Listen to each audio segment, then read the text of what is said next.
Salut à tous les amis, j'espère que vous avez la forme. Dans cette vidéo, on va se faire un point général de marché. Comme vous le savez, mes positions n'ont toujours pas changé, malgré toute l'incertitude et la peur qu'on voit sur les marchés ces dernières semaines. Pour moi, le bull market reste toujours intact. Je reste extrêmement bullish à moyen terme, même si c'est pas impossible qu'on voit un Bitcoin retourner aux alentours des 75 000 $ dans les semaines à venir. Comme d'habitude, avant de démarrer cette vidéo, n'oubliez pas de vous abonner à la chaîne et de liker cette vidéo. Et bien évidemment, n'hésitez pas non plus à me donner votre ressenti en commentaire. Donc déjà, c'est très important d'essayer de voir au-delà vraiment de ce bruit court terme. C'est toujours tentant d'essayer de prédire les prochains mouvements du Bitcoin à court terme, mais c'est beaucoup plus intéressant et ça fait beaucoup plus sens de prendre du recul et de raisonner en termes de probabilité. Tant que la structure macro du Bitcoin reste intacte, tout ce qu'on voit à court terme, ce n'est que du bruit. Et si on se penche du côté des graphiques, à ce jour, Bitcoin continue de tenir sa MA50 en weekly, qui a vraiment fait office de support à chaque fois qu'on est resté en bull market. Ça s'est déjà passé sur le cycle de 2021 et c'est ce qui se repasse sur ce cycle. On constate vraiment que depuis début 2023, elle a toujours fait office de support, que ce soit ici quand la SEC a attaqué Binance et Coinbase, que ce soit ici au niveau du carry trade au niveau du Japon, et derrière bien évidemment sur les tarifs de Trump. Et si on se penche un petit peu plus aussi sur la tendance, notamment au niveau des retracements de Fibonacci, c'est très important de partir du bottom, et si vous regardez, on a toujours tenu les 0,382, qui est un palier normal, qu'on appelle le premier arrêt, au niveau du retracement, dans une tendance haussière long terme, donc c'est encore des mouvements qui sont tout à fait sains. C'est ce qu'on a tenu bien évidemment à ce moment-là. Si on le monte un peu, on a aussi tenu nos 0,382 et enfin, on continue de les tenir. Donc on a un vrai point d'intérêt ici au niveau des 75 000 $. C'est pour ça que potentiellement, si jamais on commence à clôturer en dessous, ça pourrait peut-être devenir un point d'invalidation, mais on en est encore loin. Pour l'instant, au niveau macro, tout est OK sur Bitcoin. Si jamais on prend un petit peu plus de recul et qu'on va faire un tour justement du côté du dernier cycle au niveau de ce retracement de Fibo, si on part du bottom de crack Covid, ici, première phase de poussée, on a maintenu les 0,382. Deuxième phase de poussée, on a maintenu les 0,382. Troisième phase, pareil. OK, quatrième phase, là, on casse les 0,382, mais par contre, on a la MA50 en weekly qui a justement fait office de support. Et derrière, c'est seulement au moment où on a cassé et les 0,382 et la MA50 en weekly qu'on est parti sur un bear market. D'ailleurs, si jamais tu veux aller plus loin après cette vidéo et que tu veux investir dans le marché crypto sans prise de tête pour surperformer le marché et générer de très beaux profits, tu cliques dans le premier lien qui se trouve dans la description. Tu pourras rejoindre une communauté de plus de 2000 membres actifs et ne plus jamais être seul dans ton coin à gérer tes cryptos. Et tu auras accès à des portefeuilles personnalisés adaptés à ton profil de risque, une liste de cryptos avec des pourcentages d'allocation, des points d'entrée et des points de sortie. Des signaux pour du copy trading ultra efficace avec des points d'entrée et des points de sortie pour maximiser tes gains et savoir être opportuniste. Une plateforme d'investissement exclusive pour avoir accès à des projets early stage et pouvoir investir sur des cryptos qui sont pas encore listés, qui est d'ailleurs le meilleur rendement risque du marché en ce moment en crypto. Et enfin, une plateforme d'investissement automatique avec des algorithmes de trading sur les blue chips Bitcoin, Ethereum et Solana pour générer des rendements 100% passifs. En bref, dans le Merov Club, on t'accompagne dans tout ton parcours en crypto. On t'aide à construire une stratégie, à monter un plan et on te fait un suivi et un accompagnement pour s'assurer que tu exploses bien tes gains sur le marché. Donc c'est le premier lien dans la description juste en dessous et on est reparti pour la vidéo. Côté du sentiment de marché, on se retrouve sur le Fear and Greed, donc on sent bien vraiment que le sentiment il est très négatif en ce moment et ça montre parfaitement à quel point c'est important d'être contrarien et de penser à l'inverse de la majorité. Parce que justement, quand tout le monde achète, c'est-à-dire qu'on a un Fear and Greed qui est vraiment dans ses plus hauts, c'est souvent le pire moment pour acheter, alors que quand tout le monde a envie de vendre, c'est souvent les meilleures opportunités. Et on a toujours chaque période de peur et d'incertitude qui s'accompagne d'un vrai narratif qui alimente tout. Ici, au bottom de 2022, début 2023, c'était le crack de FTX. Ici, c'était la crise bancaire au niveau de la Silicon Valley Bank. Juste ici, c'était l'attaque de la SEC contre Coinbase et Binance. Début d'année 2024, c'était les sorties massives de milliards de dollars de Grayscale. Du côté d'août 2024, c'était au niveau du carry trade sur le yen. Et bien évidemment, aujourd'hui, on est dans les tarifs de Trump. Donc on constate bien que toutes ces périodes de peur, c'est vraiment les meilleures périodes en termes d'opportunités. D'ailleurs, s'il y en a un qui a bien compris ça, bien évidemment, c'est notre ami Michael Saylor, qui vient encore d'acheter pour près de 2 milliards de Bitcoin. Et d'ailleurs, on voit que du côté de MicroStrategy, on est en train de dépasser les 500 000 Bitcoin de holding. Donc ok,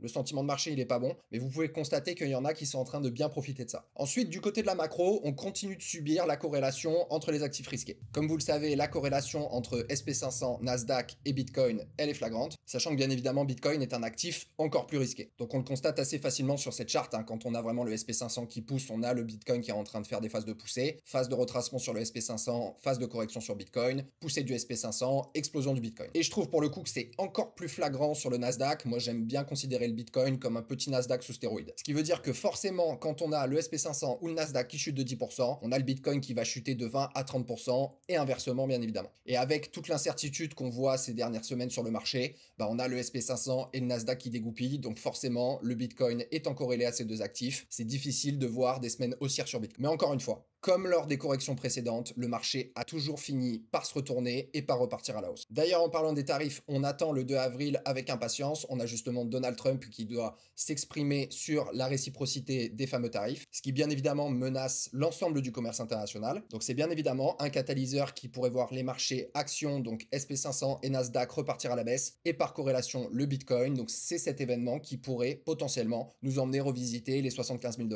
Et c'est aussi quelque chose qu'on constate sur les ETF. Vraiment, quand Bitcoin a cassé les 90 000 $, on a vu des outflows massifs. Ça a repris quelques inflows. Là, il y a eu une dizaine de jours d'inflows positifs, mais c'est quand même rien de fou. On voit que ça reste quand même relativement neutre et ça montre aussi justement le manque d'intérêt qu'il y a pour les marchés crypto en ce moment. Et encore une fois, c'est vraiment quand il y a un désintérêt général qu'il faut encore plus être focus pour bien optimiser ses entrées et saisir ses opportunités. Et c'est à ce moment-là qu'on se rend compte que la stratégie prévaut surtout et que les probabilités sont beaucoup plus fortes que vos émotions. Donc c'est assez inutile d'essayer de prévoir si le Bitcoin va chuter de 10, de 15 ou 30% vis-à-vis de son top. C'est beaucoup plus intéressant de dézoomer, d'avoir la big picture et de penser en termes de probabilité. Pour moi, c'est beaucoup plus simple parce que justement, je réfléchis en termes probabilistes. Donc, est-ce que Bitcoin peut vraiment redescendre en dessous des 70 000 $? Bien sûr, mais pour moi, ça reste quand même peu probable. Surtout, comme on le voit, la structure macro, elle reste intacte. On tient notre MA50 en weekly. On viendrait potentiellement retester la zone des 70 000 qui serait déjà le comblement de cette fair value gap ici qui est ce déséquilibre de marché. Ça serait un retest aussi de la zone du précédent ATH de Bitcoin au dernier cycle aux alentours des 70 000 $. Ça serait aussi un retest ici de cette zone de rejet aux 71 000. C'est un point d'intérêt parce que justement, vous avez le 0,382 au niveau du retracement de Fibonacci. Mais pour le coup, ça reste peu probable qu'on aille en dessous. D'où l'intérêt, encore une fois, de garder cette big picture en tête et de pas être focus sur la volatilité à court terme. Parce que c'est toujours pareil, si jamais vous n'avez pas de plan, quand les cours vont avoir tendance à baisser, vous allez revoir vos objectifs d'entrée à la baisse, alors que quand les cours montent, vous voyez vos objectifs de sortie à la hausse. Donc à chaque fois, vous êtes vraiment décorrélé de ce que représente vraiment le marché. D'où le fait que d'avoir un plan clair et bien précis, c'est beaucoup plus rentable à long terme que de changer de sentiment, d'être dans du FUD and FOMO à chaque fois que Bitcoin monte ou descend et qu'il a de la volatilité à court terme. D'autant plus que pendant ces longues phases-là de consolidation, les gens ont tendance à oublier à quel point Bitcoin peut monter vite et fort. D'ailleurs, si on zoome un petit peu, c'est clairement ce qu'on voit. Vous savez que de toute façon, les marchés financiers en général, c'est 80% de temps en range ou en consolidation et 20% du temps en tendance. Là, vous voyez, on a fait 4 semaines de hausse, une longue consolidation. 3 semaines de hausse, une longue consolidation. Ici, quelques semaines de hausse, longue consolidation. C'est toujours pareil et ça, les gens sous-estiment. Et c'est pour ça que c'est d'autant plus important d'être bien placé, d'avoir un plan, parce que quand le train va repartir, il va repartir très vite et vous n'avez pas envie de FOMO pour aller racheter plus haut. Donc vraiment, ne soyez pas guidé par vos émotions, restez focus sur la data. Donc de mon côté, je continue à me baser sur les données. Vous pouvez constater assez facilement avec ce graphique que dès que la liquidité globale s'est mise à augmenter fortement, Bitcoin a suivi avec un décalage de 75 à 85 jours. Donc je dis pas, peut-être que cette fois ça sera 95, peut-être que ça sera 105, mais encore une fois, tant que ce modèle il n'est pas invalidé, j'ai pas de raison d'arrêter de le regarder. Si jamais on va se faire un petit tour du côté du dollar index, le dollar index il connaît sa plus forte chute depuis novembre 2022. Ça bien évidemment c'est corrélé au fait que le marché est en train de nous pricer bien 3 baisses de taux pour l'année 2025. Donc là normalement on devrait être dans des configurations qui devraient justement profiter aux actifs risk-on, donc actions, SP500, Nasdaq et bien évidemment au Bitcoin et aux cryptos. Mais avec toute l'incertitude et la peur qu'il y a actuellement sur le marché, les investisseurs ils vont plutôt chercher de la valeur refuge et c'est d'ailleurs pour ça qu'on voit que l'or skyrocket, on est sur un ATH, on vient de passer les 3100 $ l'once. Au niveau de la consommation aux US, on a le PCE Core qui mesure justement la consommation des ménages sans l'alimentation et l'énergie, qui reste tout à fait acceptable pour la Fed. On est à 2,8 avec une prévision à 2,7. En plus de ça, une faiblesse persistante au niveau du marché du travail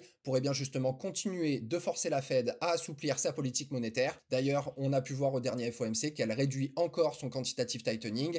Elle passe de la réduction de bilan de 25 milliards de dollars par mois à 5 milliards de dollars, ce qui est aussi bien évidemment est très intéressant pour les cryptos. Donc côté portefeuille, pour moi, il n'y a pas beaucoup de changements. J'ai toujours une grosse part de mon investissement qui est en Bitcoin. J'ai bien évidemment du cash de côté pour pouvoir justement optimiser mes entrées. gérer. Je continue d'avoir quelques expositions, notamment sur Solana. Alors c'est sûr que les altcoins y souffrent, mais bien évidemment ça fait aussi partie du jeu en crypto. Moi je préfère souffrir un petit peu à court terme pour voir justement mes gains exploser dans les semaines et les mois à venir. Et c'est aussi très important de profiter un petit peu de ces phases d'ennui entre guillemets pour justement build vos convictions, c'est-à-dire aller gratter dans les projets, comprendre vraiment ce dans quoi vous êtes en train d'investir et grossir aussi vos compétences et prendre du muscle en tant qu'investisseur. Et n'oubliez pas que la seule vraie clé pour gérer correctement votre portefeuille, c'est d'avoir un plan, de vous y tenir et de ne pas changer de plan au gré de vos émotions en fonction de ce qui se passe sur le marché et de la volatilité court terme. Et c'est là que vous avez un énorme avantage avec le club parce que vous savez toujours où vous en êtes et ce qui fait justement le plus sens du point de vue de votre exposition. Donc pour notre ami Bitcoin, si jamais on voit une réintégration des 90 000 $, le marché haussier est reparti. Si jamais on voit une cassure vraiment nette des 70 000 $ avec confirmation, clôture en dessous de la MA Weekly, etc.,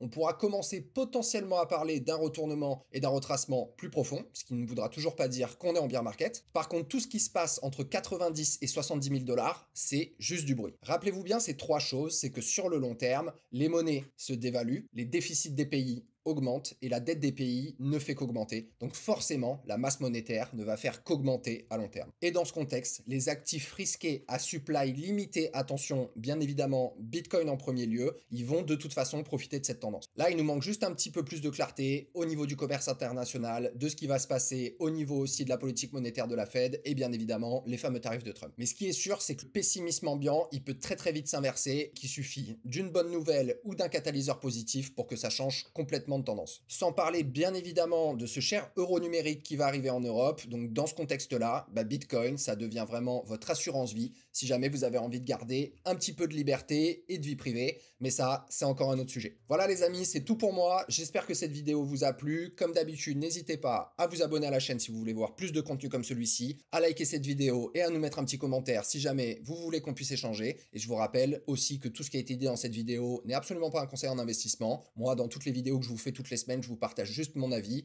Mais voilà, faites bien attention, gérez bien vos risques et surtout, n'investissez que ce que vous êtes prêt à perdre. C'était JB, on se retrouve pour une prochaine vidéo.